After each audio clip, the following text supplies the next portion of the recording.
Pocket বলে দেয়। আপনি যারা এমনিতে খামাখান এই ফাঁক রাখেন কেন? এটা রাখা উচিত।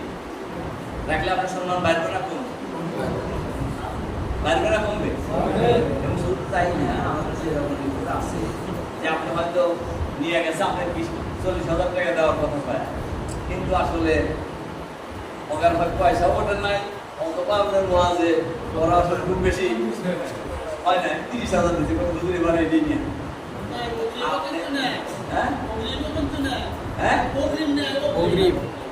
তো আমি দেখছি যে তখন মনটা খুব খারাপ হয়ে যায়। এটা কি হওয়া উচিত? 30,000 টাকা তো অনেক লোক মাসে বেতনই পায় না। ভাই 30,000 বেতন পাওয়ার লোক কয়জন আছে? বলেন তো দেখি, খুব কম আছে।